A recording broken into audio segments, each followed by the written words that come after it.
Lux presents Hollywood.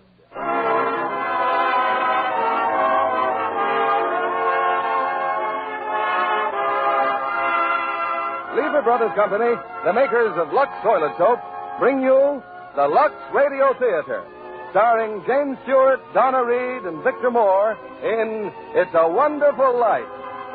Ladies and gentlemen, your producer, Mr. William Keighley. Greetings from Hollywood, ladies and gentlemen. Tonight we bring you one of the season's most inspiring hits, a Liberty Films production that's been nominated for the highest screen award. Yes, It's a Wonderful Life. And we present it now with its original fine stars, Jimmy Stewart and Donna Reed. Jimmy in the role which won him a nomination for the best performance of the year. Also in our cast is starred that fine comedian, Victor Moore. It's a Wonderful Life is the drama of a typical American. Might be you, it might be me.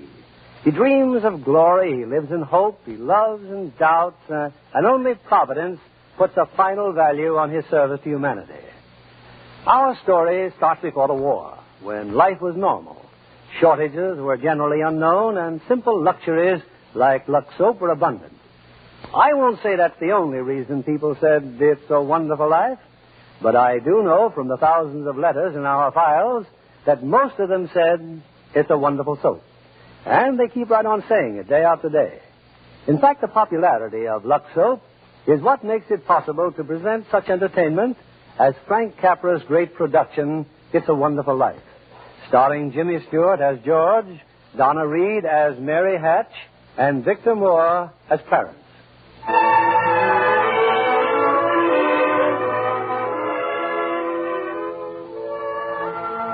This is the story of George Bailey, citizen of Bedford Falls, New York.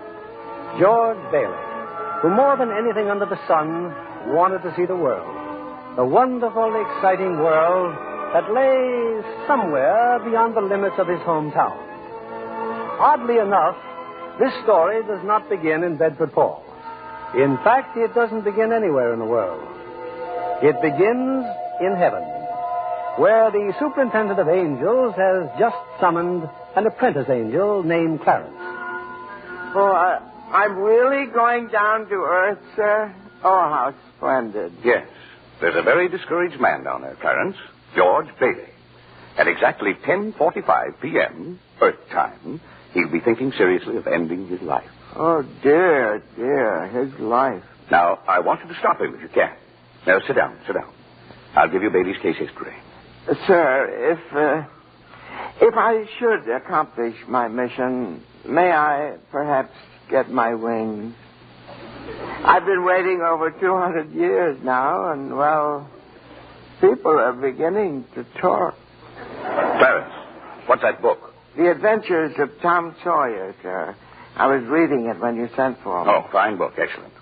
Well, you do a good job on George Bailey, and we'll see about your wings. Oh, thank you, sir. Now, listen. When George Bailey was a boy, two events occurred that you should keep in mind. One was when his young brother, Harry, fell through the ice and almost drowned. George saved him. Brother fell through the ice.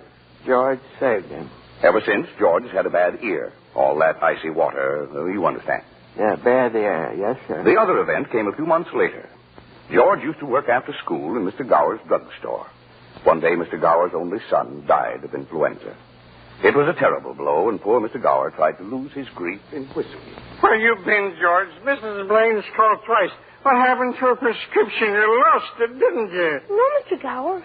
Here it is. Well, you good for nothing. Don't you know that Blaine girl's very sick? Mr. Gower, my ear. You're hurting my sore ear. Teach you to loaf, you lazy brat. Mr. Gower, you know what you're doing. You put something wrong in those capsules. Shut up. Oh, I know you feel bad, but look, Mr. Gower, look. This bottle, you use this bottle to make up the capsules. Poison. Poison? Don't hurt my sore ear again, Mr. Gower. Oh, George. That's what you deliver, Mr. Gower. All I wanted was to make sure.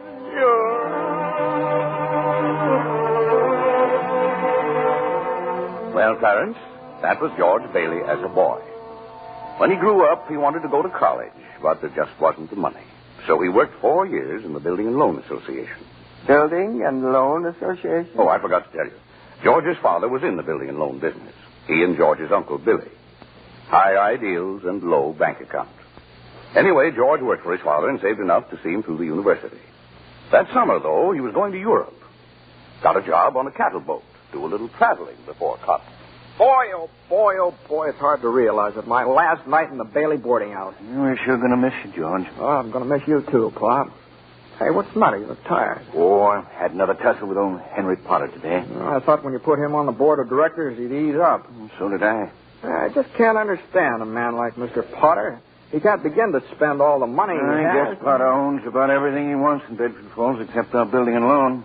That's why he hates us. Hey, George, can I borrow your tuxedo studs? Yeah, help yourself, Harry. Well, where are they, in your suitcase? Well, I'm not taking a tuxedo on a cattle boat, you know. Hey, where'd you get that suitcase anyway? Oh, Mr. Gower, going away present. And one of these days you're going to see that bag all covered with travel labels. Italy, Baghdad, Samarkand. Gonna have a pretty full summer, eh? I'm going to have a pretty full life.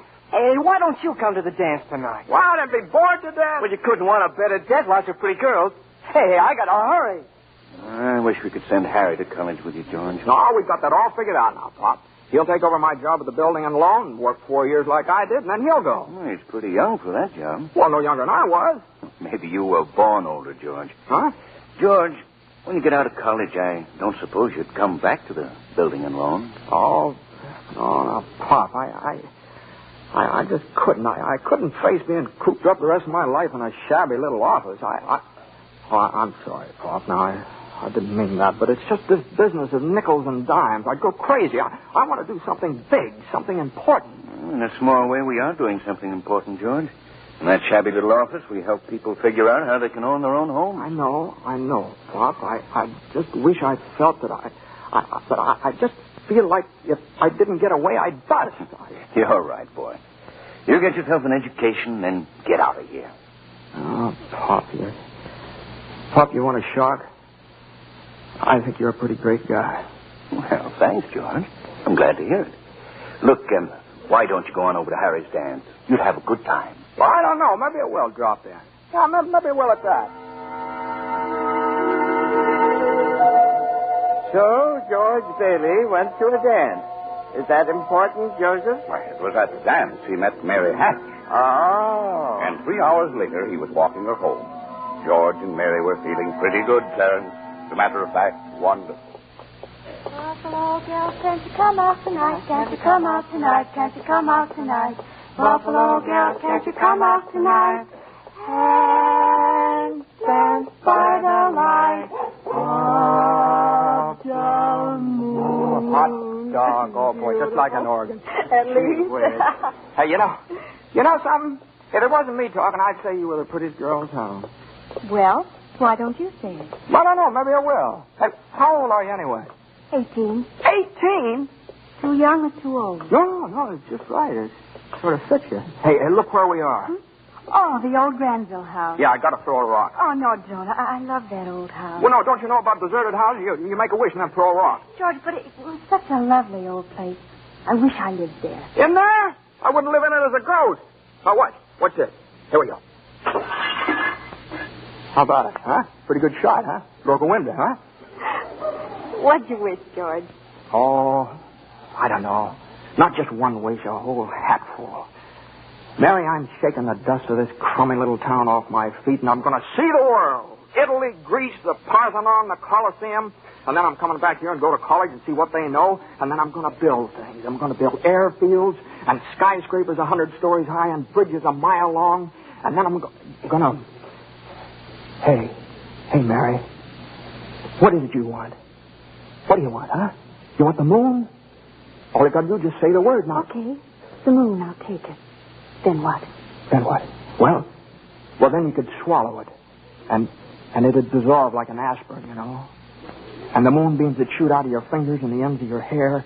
And you think I'm talking too much?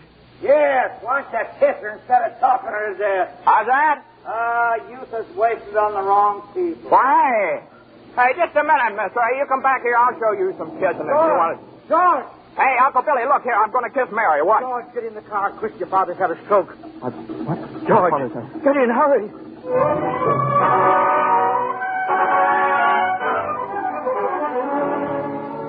Well, George's father died that night, Clarence. So, of course, George couldn't go to Europe. But that fall, just as he was ready to leave for college, the directors of the building and loan had a meeting. They were going to appoint a successor to Mr. Bailey. What was that you said, Mr. Potter? I said as long as Peter Bailey's dead, let's dissolve the building and loan. We don't need it. Now, wait a minute. Oh, you wait a minute. Peter Bailey was not a businessman. Ideals without common sense can ruin a town. What do we get? A discontented, lazy rabble instead of a thrifty working class. Hold on, Mr. Potter. Oh, I meant no disrespect, George, but... Well, wait a minute here. Why my father ever started this cheap penny-ante building and loan, I'll never know. But just remember this, Mr. Potter, this rabble you're talking about, they do most of the working and the paying and living and dying in this community. Well, is it too much to have them work and pay and live and die in a couple of decent rooms and a bath? Anyway, my father didn't think so. People were human beings to him. But to you, a warped, frustrated old man, they're cattle. Well, in my book, Mr. Potter, he died a much richer man than you'll ever be. I'm not interested in your book, George. I'm talking about the building and loan. You're talking about something you can't get your fingers on, the darling. That's what you're talking about. Well, this town needs this measly one-horse institution, if only to have some place where people can borrow a few dollars without crawling to you. Now, come on, Uncle Billy. What happened, George? Yeah, all we heard was a lot of yelling. Boy, oh boy, you should have heard George. Yeah, they're in there voting us out of business. Oh, who cares? I can get another job. I'm only 41. 45. Will you get out of here, George? You missed your boat trip. Do you want to miss college, too? George, we've just voted Potter down. We're still in business. Whoopsie! We're still in business. We're still in business. But there's one condition, George. They've appointed you to take your father's place. Appoint me, but I'm going to college. Look, this is my last chance. Uncle Billy's your man. George, you've got to take it. They'll vote with Potter otherwise. They said so. They even...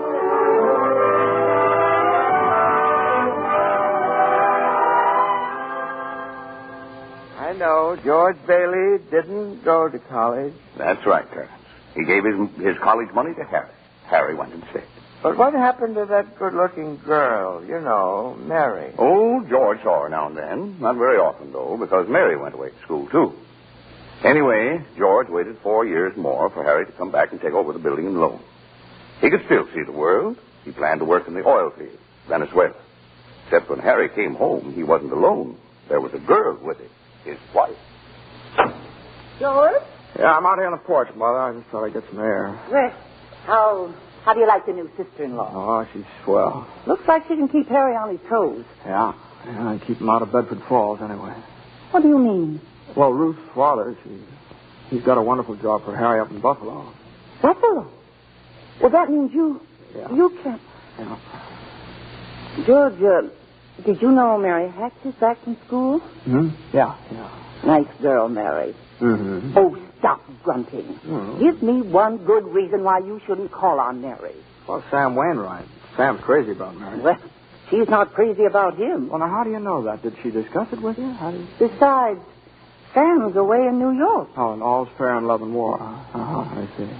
Okay, Mother. I think I'll go out and find that girl and do a little passionate necking. Oh, George. Bye, Miss Bailey.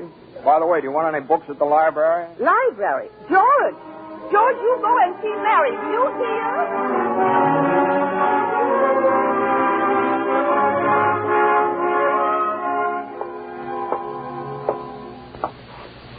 George, is that you out there? Hello, Mary. Well, are you coming in? I just happened to be passing by here. Oh, I thought you were picketing. Have you made up your mind? How's that? Have you made up your mind About what? about coming in? Your mother just phoned. She said you were coming over. My mother just phoned. What do you mean, Carl? I just happened to be passing by, that's all. I didn't... Well? Well, all right, I'll come in for a minute, but I didn't tell anybody I was coming here. You fella can't go out for a walk nowadays without you. When'd you get back? Tuesday. When'd you get that dress? Do you like it? It's all right. Well, no point standing here on the porch. Come on in. I still can't understand it. I didn't tell anybody I was coming here, you know. Would you rather leave? Well, no, I don't want to be rude. Sit down for a while. It's nice about your brother and Bruce, isn't it? Yeah. That's all right. Don't you like her? Well, of course I like her. She's a peach.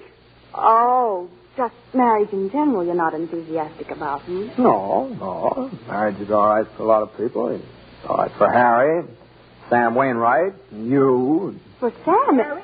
It's George Bailey, Mother. What do you want? I don't know. What do you want? Me? Not a thing. Not a thing, and I just came in to get warm. He's making violent love to me, Mother. You just tell him to go right back home. Sam said he called you tonight from New York, didn't he? I guess so. How about the music? Your mother needs it. I didn't come here to... What did you come here for, then? I don't know. You're supposed to be the one with all the answers. You tell me. Oh, why don't you go home? I don't know why I came here in the first place. Good night. Good night. Okay, the way you're shouting, you'd think that... You'd think what? All right, I'll get it. George, on your way out, would you mind turning off the phonograph? I'd be very happy to. That's done crazy song. Hello? Sam? Mary, gee, it's good to hear your voice. How are you, Sam? I forgot my hat. Hee-haw. What? Oh, I was just talking to an old friend of yours, George Bailey. Oh, Mossback George? Old Mossback George. Well, put him on. I'll talk to him, too. Wait a second. George. He doesn't want to speak to George. He does so. He asked for him. Why'd you call me? Because if I'm in a hurry. Sam wants to talk to you. Oh. Hiya, Sam. Hey, fine pal you are, trying to steal my girl. What do you mean? Nobody's trying to steal anybody's girl. Here, Mary, take that. No. Wait, George. I want to speak to you both. Tell Mary to get the extension upstairs. He says for you to get on the extension upstairs. I can't. Mother's on the extension. We can both hear, George. Just put your head a little closer. What? Yeah, that's better. We're listening, Sam. Well, I have a big deal coming up that's going to make us all rich. George, remember that time you told me about making plastics out of soybeans? Soybeans? Yeah. Soybeans, yeah. Well, my father's checked into it, George, see, and now he's going to put up a factory. How do you like that? A factory, huh? And here's the point, George. I may have a job for you unless you're still married to that broken-down building and loan. Oh, Mary? I'm here. You tell that guy I'm giving him a chance of a lifetime. Do you hear?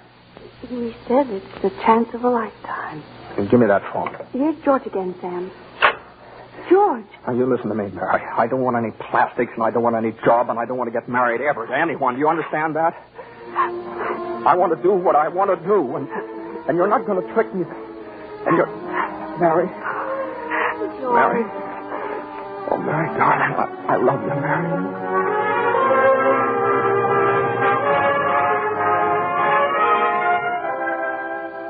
Well. So George Bailey and Mary Hatch were... Yes, George and Mary were married.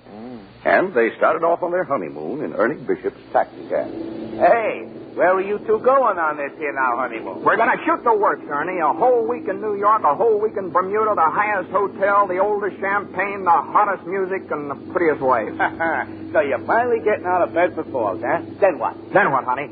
After that, who cares? That doesn't. Hey, Mrs. Bailey, I haven't kissed you. Hey, George, there's something funny going on over there. Look over there at the bank. It looks like a run. All right. Pull over a minute, will you, Ernie? George, let's not stop. Please, let's go straight to the No, wait a station. minute. I'd better see what it is. I'll be right back. George, please. George!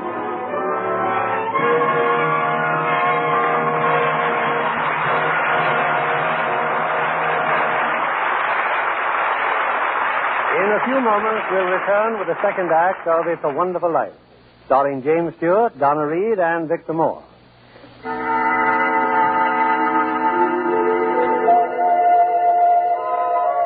Well, we're back in heaven again, where the superintendent of angels is reviewing the case history of a mortal named George Bailey. Clarence, the apprentice angel, is very eager to depart on his mission to the earth. Poor George Bailey. Oh, he's certainly in desperate trouble, Joseph. I'll go to him at once. Now, you sit down, Clarence. Sit down. We're nowhere near the point where George Bailey's thinking of taking his life. We're not? Now, where were we? Yes. George and Mary had just started out on their honeymoon when they ran smack into the financial panic of 1932.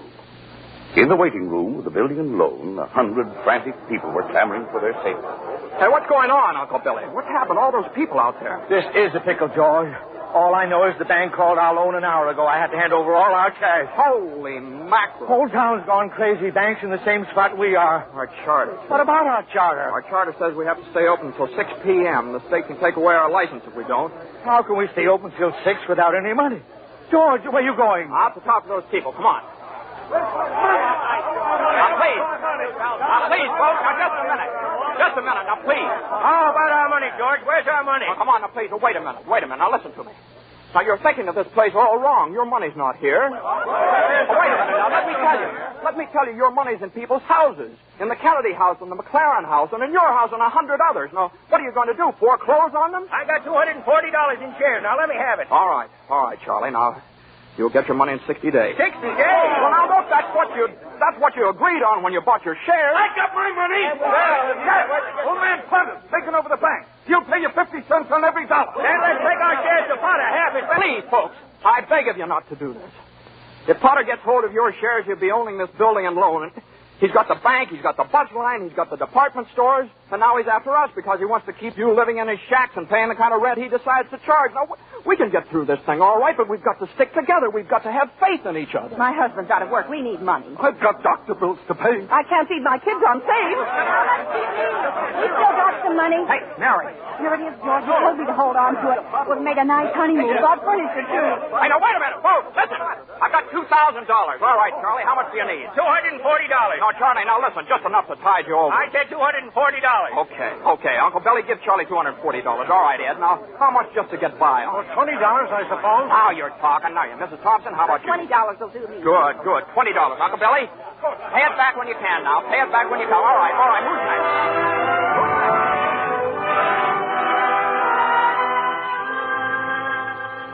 Look at the clock. Look. 5 seconds, 4 seconds, 3, 2, 1. 6 o'clock. We made it. Lock that door, Eustace. Quick. Boy, we're still in business, Uncle Billy. We've even got $2 left. George, there's a call for you. Okay, and then call my wife, will you? She's probably over at Mother's. Mrs. Bailey's on the line. No, I don't want Miss Bailey. I want my wife, Mrs. Bailey. Mrs. Bailey, that's my wife. That's my. Give me the phone, will you? Hey, Mary. Listen, Mary. I'm sorry. Come home. Well, what home? Well, 323 Sycamore. Well, whose home is that? What? Well, Mary, how can I? Well, sure. All right, sure. I'll be there. Darren, guess what 323 Sycamore was? His mother-in-law's house, huh? Oh, no. Number 323 Sycamore was the old Granville house, the one George threw rocks at and made wishes. Yes, sir, that's where they spent their honeymoon. That's where they started housekeeping. They were still living there 2 years later when old man Potter asked George to stop over at his office. Sit down, George. Sit down, do. Have a cigar? Well, thank you, sir. Now, George, you're a young man, married, making, say, $40 a week at the building and loan. 45. 45. Now, if you were some ordinary yokel, I'd say you were doing fine. But George Bailey is intelligent, ambitious. He hates the building and loan almost as much as I do. He's been dying to get out of town ever since he was born, but he's trapped. Trapped into frittering his life away playing nursemaid to a lot of garlic eaters. Do I paint a correct picture, George, or do I exaggerate? Well, what's your point, Mr. Potter? My point is that you're the only man in town who has licked me. George, I want to hire you. Manage my affairs. I'll start you off at $20,000 a year. $20,000 a year? Are you sure you're talking to me? I'm George Bailey. Don't you remember me? The building and loan, remember? Yes, George Bailey, whose ship has just come in, providing he has sense enough to climb aboard. Well, but what about the building and loan? Confound it, man. I'm offering you a 3-year contract at $20,000 a year. Is it a deal or isn't it? No. The answer is no, doggone it. If you offered me $1 million to stay around this town and play stooge to you, the answer would still be no. Now, let me alone. Don't bother.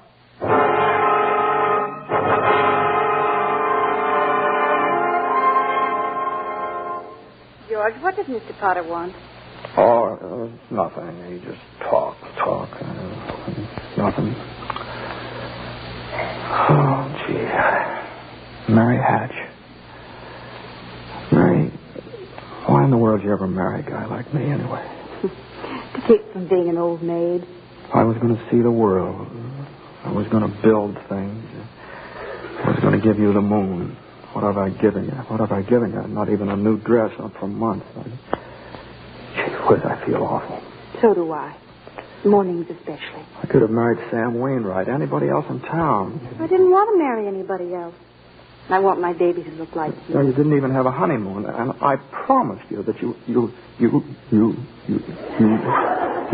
what? My baby. You. Hey, Mary, you mean you're on the nest?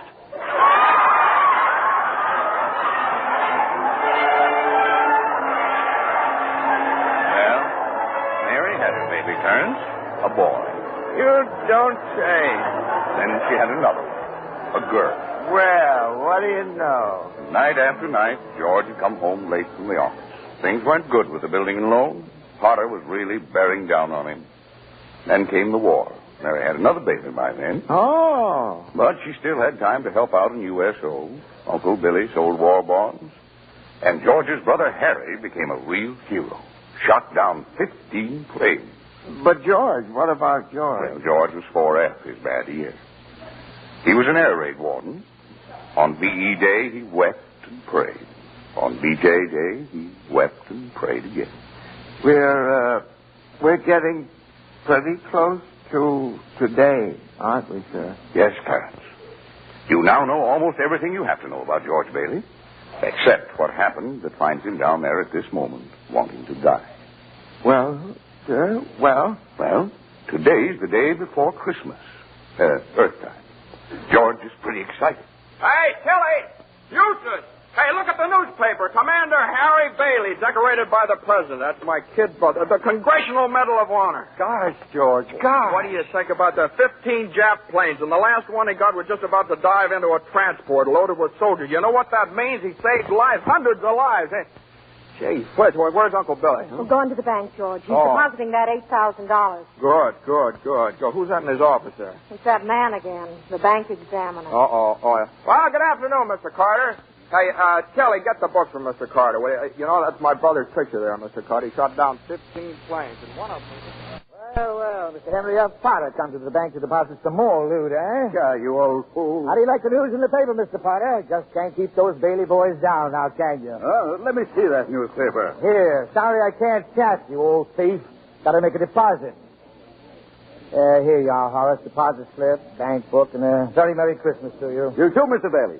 Say, you've forgotten something, haven't you? Horace, I've forgotten things all my life. Get a wiggle on, boy. But, Mr. Bailey, where's the money? What's that? You want to make a deposit? Well, certainly I Well, want. it's customary to bring the money with you.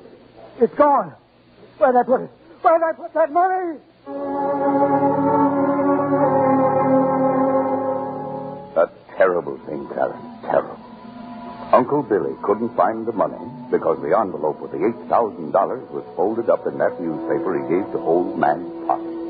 I just don't know what happened to it, George. I just don't know. $8,000. Uncle Billy, the bank examiner's here, and it's not our money. It belongs to the depositor. George, but what are we going to do? We've traced every step I took. We can't stand here in the street. Are you sure you didn't put that envelope in your coat pocket? I think so. Maybe. Oh, I'm no good to you, George. I'm no good. Now listen to me. Think, will you? Now try and think. I can't think anymore. I can't. Where's that money, you silly old fool? You know what this means? It means bankruptcy and scandal and prison. One of us is going to jail. Well, it's not going to be me. Now get out of my way. I'm going home.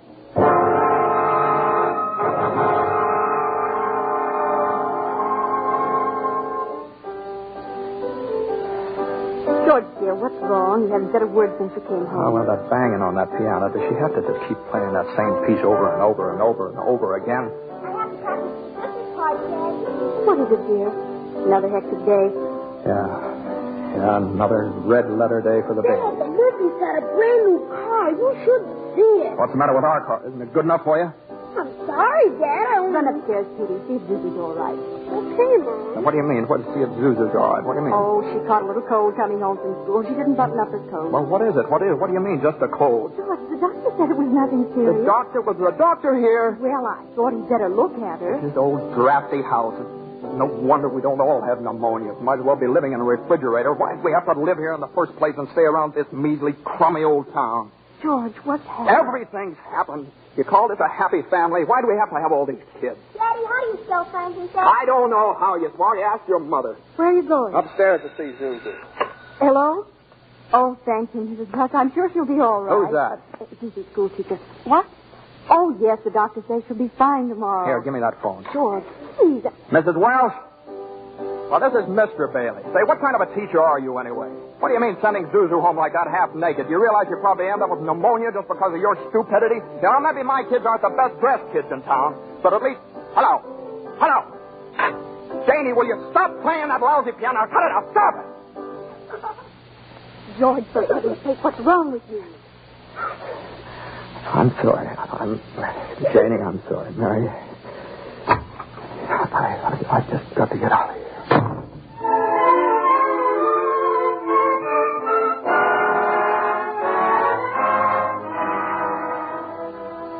So that's it, George. You're short $8,000 in your account, eh? Oh, please, Mr. Potter, I'll pay any sort of a bonus if you still want the building and loan. You say it was lost. Have you notified the police? No, sir, I haven't done that yet. Harry's home. Oh, I come to me. What about your good friend, Sam Wainwright? I can't get a hold of him. He's in Europe.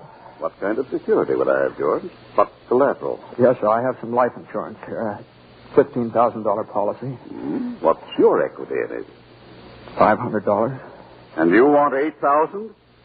You once called me a warped, frustrated old man. Well, what are you but a warped, frustrated young man crawling on your hands and knees for help? Why don't you go to the riffraff you love so well? Ask them for help. I'll do anything, Mr. Potter, please. Please help me. My wife and kids. I'm calling the district attorney. $500. You know something, George? You're worth more dead than you are alive. Now get out of here. Get out.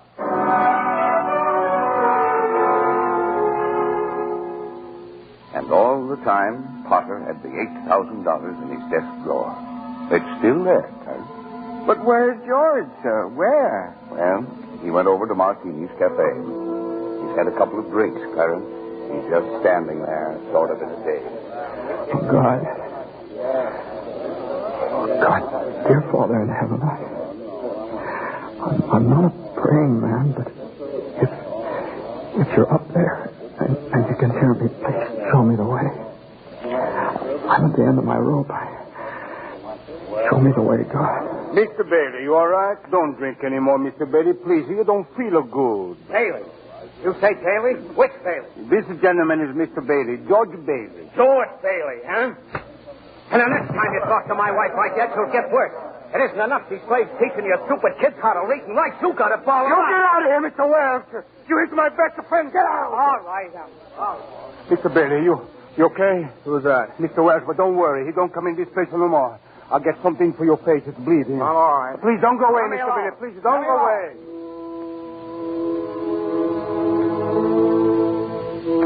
Well, George left Martini's Cafe 5 minutes ago, Clarence. He's at the river now, on the bridge, looking at the water.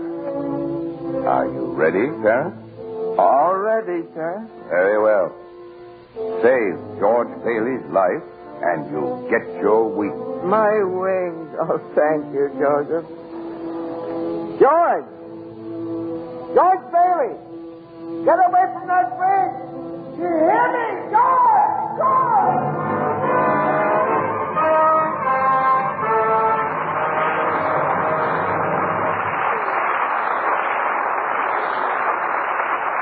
In just a moment, we'll bring you Act 3 of It's a Wonderful Life, starring Jimmy Stewart, Donna Reed, and Victor Moore.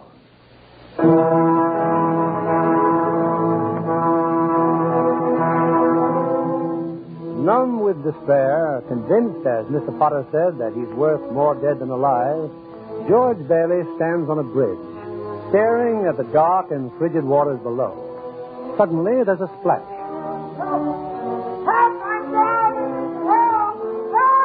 No, that's not George. It's Clarence, the apprentice angel. And there goes George in after him.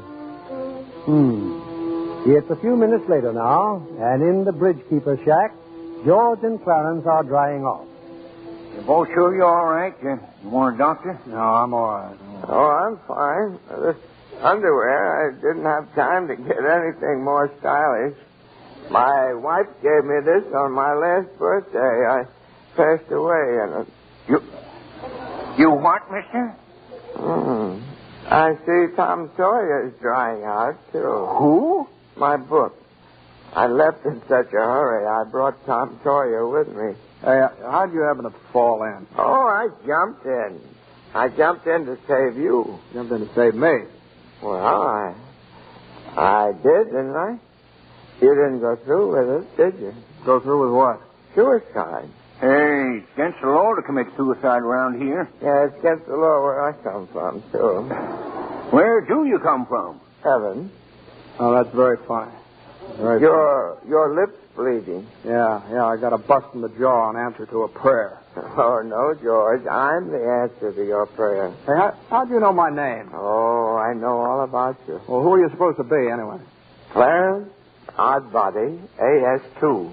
Clarence Oddbody. Well, what's the AS2 for? Angel, second class. Hey, I'm getting out of here. You may not need a doctor, but I do. Here you are, my good man. Hey, look here. Why'd you want to save me? Because I'm your guardian angel, George. Oh, I see. Uh-huh. Well, you look like about the kind of an angel I'd get. What happened to your wings?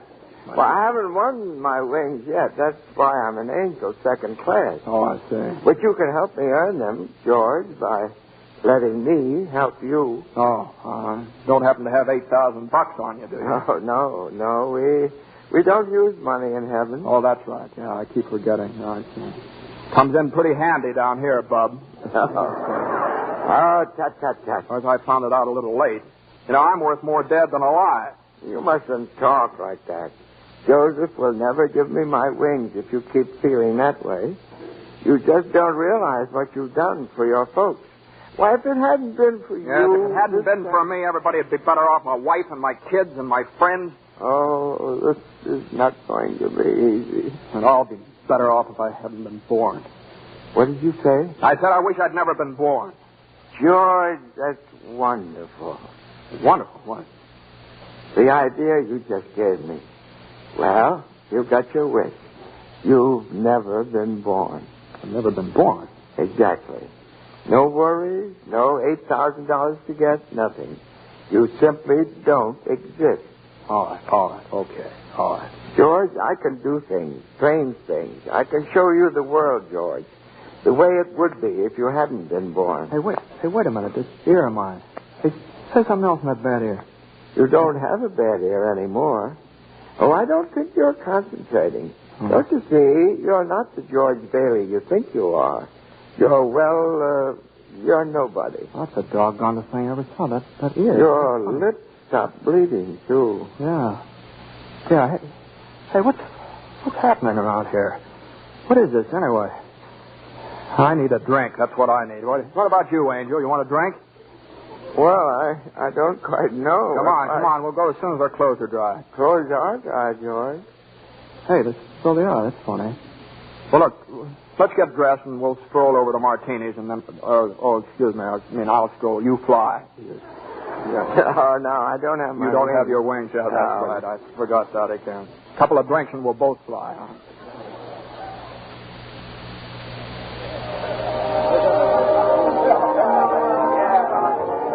What'll you have, fellas? Hey, where's the boss? Where's Martini?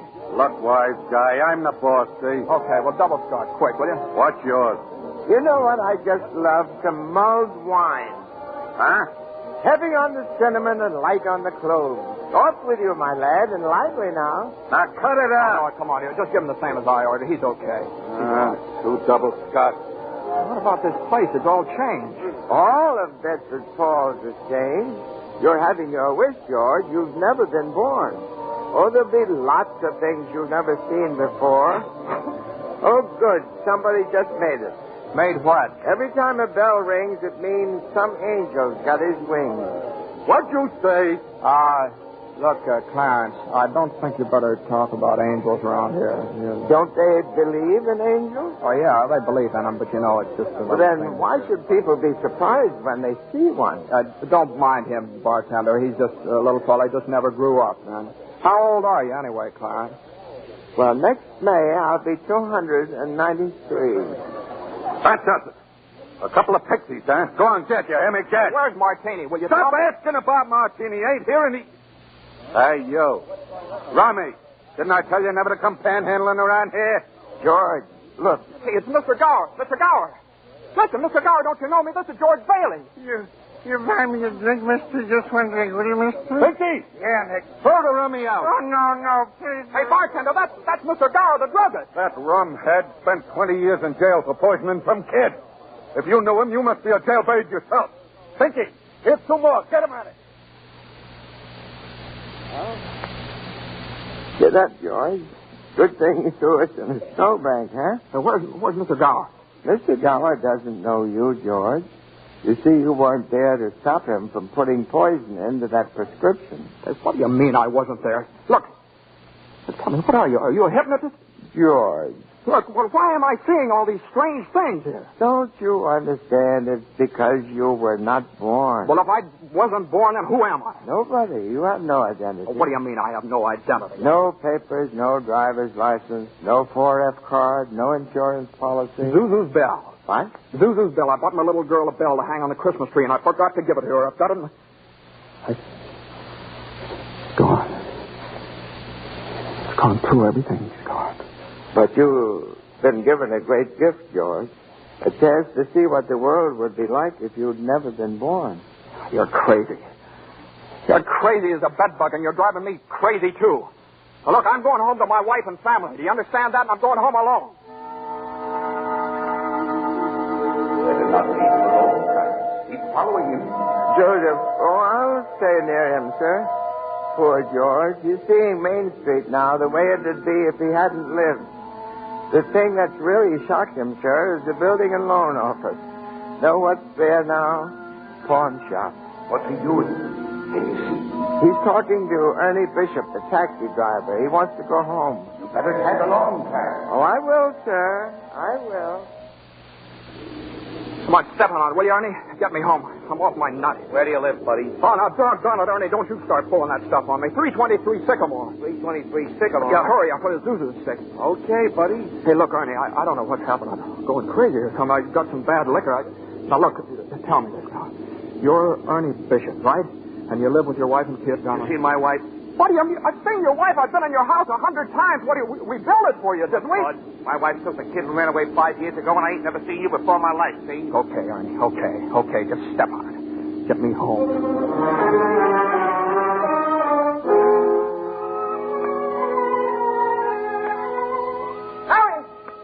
Mary, where are you? Janie, Petey, Zuzu. Zuzu, where are you? This is just an old abandoned house, George. You have no wife, no children. Where are they? What have you done with them? Hey, I'll take that. See, I told you. All right, up with your hands. Oh, Bert the cop. Thank heaven you're here. Now, look, why don't you be a good fella, and I'll take you to a doctor. Bert, listen to me. What's the matter with you guys? Now, listen, it's that fellow there. He says he's an angel. He tried to hypnotize me. I hate to use my nightstick, but I guess I... Ow! Run, George, run. He can't hit you while I'm fighting him. George, run. My teeth aren't what they used to be. Joseph, help! Joseph! Where'd they go, Ernie? Where'd they go? I don't know. They just disappeared.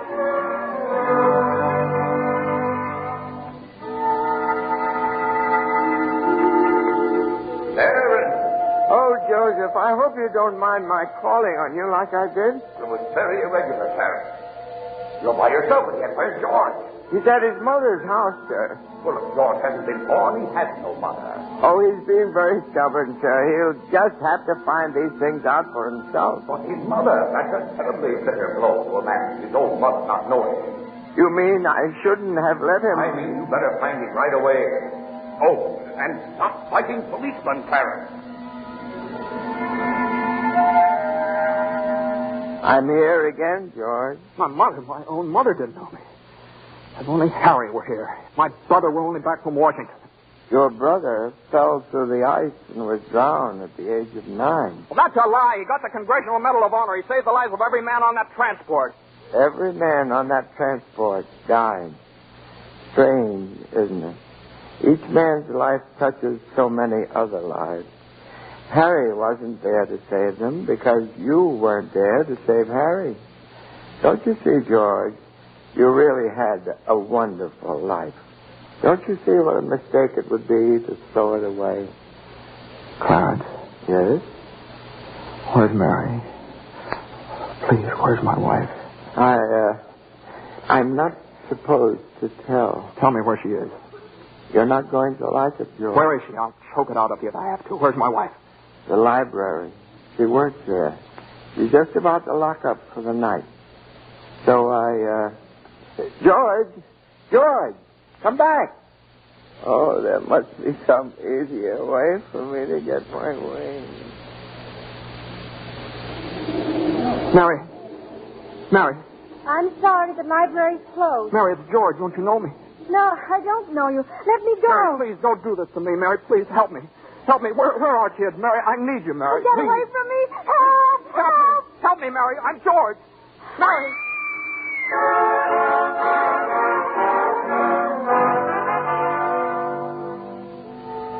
Sir. Oh, where is he, Joseph? Where's George? I'm afraid I've lost him, sir. You knew you shouldn't have let him try to see Mary. Now they're after him, a mob. They think he was trying to hurt her. Joseph, I won't even get one wing, will I? You have one more chance, Mary. Get over to the bridge by the river. I think George has seen just about enough. But the mob. But don't worry. They've lost him, too. Now, hurry up. Oh, thank you, Joseph. Thank you. Clarence. Clarence! Clarence, where are you? I'm here, George. Help me, Clarence. Get me back. I don't care what happens to me. Only get me back to my wife and kids, please. I want to live again. Oh, thank you, George. Thank you, boy. I want to live again, please. Oh, God, please let me live again. George?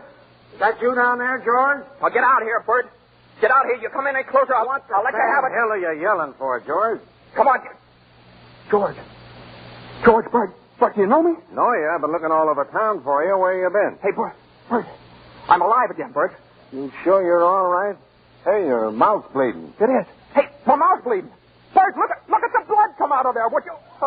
And where's Zuzu's Christmas bell, Bert? I had it right in my pocket. Here it is. Hey, it's in my pocket. What do you know about it? Hey, Merry Christmas, Bert. Well, Merry Christmas. Get in the car. I'll drive you home. You will, Bert? We'll do that. And turn the siren wide open, huh? Merry Christmas, Bedford Falls.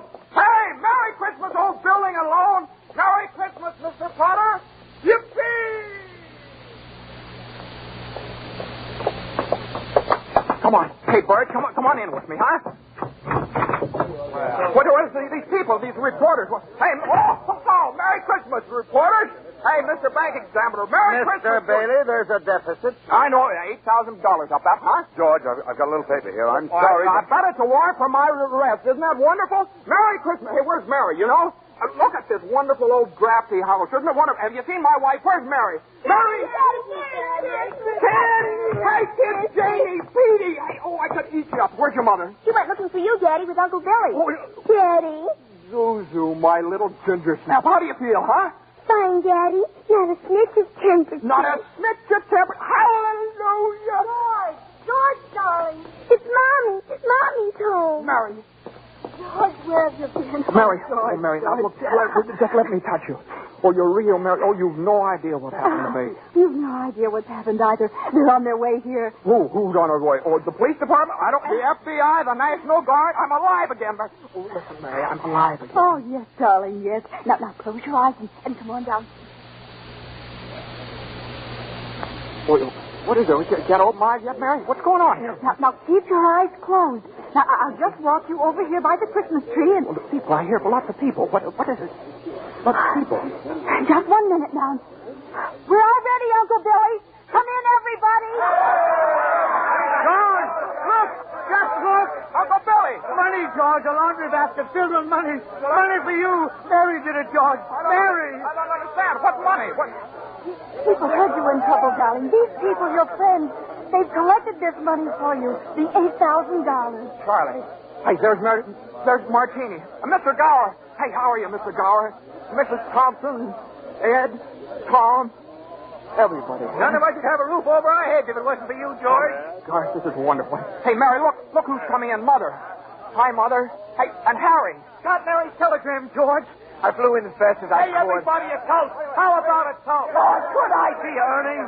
A toast to my big brother, George, the richest man in town. Daddy, my Christmas bell. You need to bed. Yeah, honey. Here's your bell. Daddy. Darling, what's this on the table here? This is book. The Adventures of Tom Sawyer. Lord, there's something written in it. Dear George, remember no man is a failure who has friends. Thanks for the wings. Love, Clarence. Clarence? Yeah, he's a very dear friend of mine. Daddy, this is Rustic. Every time the bell rings, an angel gets his wings. That's right, Zuzu. That's right. That's right. Attaboy, Clarence. boy, Clarence. Happy landing.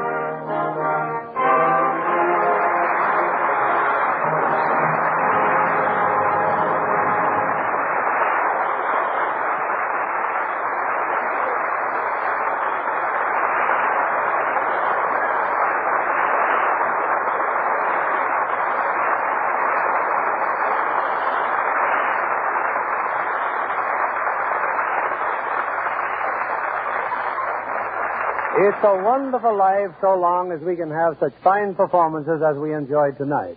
From Jimmy Stewart, Donna Reed, and Victor Moore. Jimmy, I'd like to thank whatever guardian angel whisked you back from Texas for our show this evening. Well, that guardian angel was an airline's wing, Bill.